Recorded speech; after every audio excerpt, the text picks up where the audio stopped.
du Seigneur simplement, elle, véritablement, avec foi, je pense crainte, mais amour.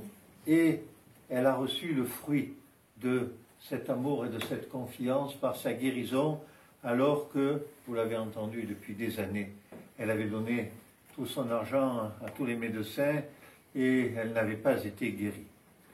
Et puis nous avons l'évangile de Luc qui nous parle de ce chef de la synagogue qui voit que le Seigneur a guéri quelqu'un qui était courbé depuis 18 ans. Et ce chef de la synagogue, il vient chercher des poux sur la tête du Seigneur. Il vient chercher des chicanes.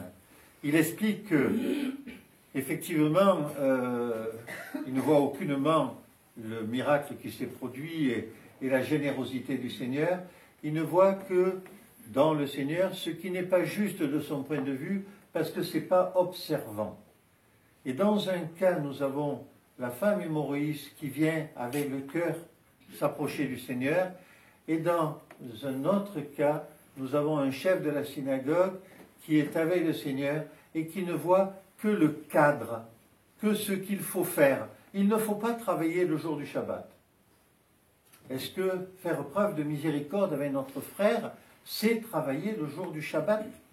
Est-ce qu'aujourd'hui, dimanche, jour où nous ne travaillons pas dans la tradition chrétienne, ou du moins où, habituellement nous ne le faisions pas autrefois, les mœurs et nos contraintes sociales ont beaucoup changé et il y a des gens qui travaillent le dimanche, ne serait-ce que dans les hôpitaux pour soigner les gens ou pour s'occuper des personnes âgées ou pour s'occuper de personnes handicapées, enfin, pour faire la police, enfin, pour des tas de raisons.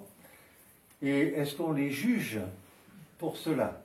Non, mais effectivement, le chef de la synagogue, il est juste dans l'observance.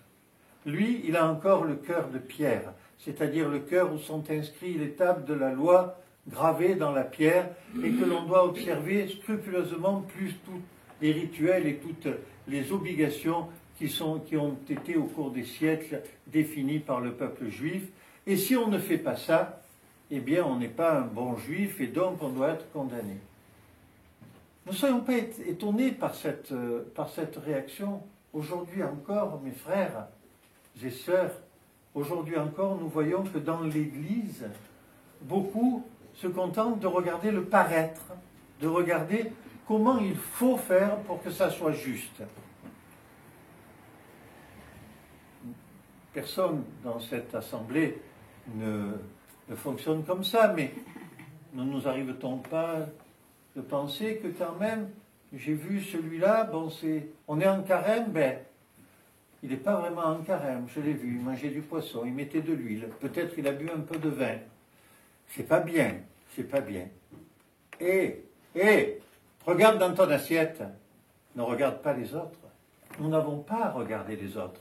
Nous devons être en fonction de ce que nous avons dans la profondeur de notre intériorité, et nous devons être simplement miséricordieux pour les autres. Nous devons simplement essayer de suivre l'enseignement de l'Évangile. Qui est mon prochain? C'est l'autre, celui qui est dans la souffrance. Comment dois-je faire? Je dois me considérer comme le dernier des autres. J'ai vu quelqu'un qui était nu, qui avait faim, qui était en prison, je devais le visiter, lui donner à manger, le vêtir. Enfin, tous ces enseignements qui font de nous des êtres de miséricorde et qui nous font être, hélas, dirais-je, pas Dieu, bien que nous puissions être habités par des énergies divines, mais qui nous font être des êtres de miséricorde à l'image de Dieu.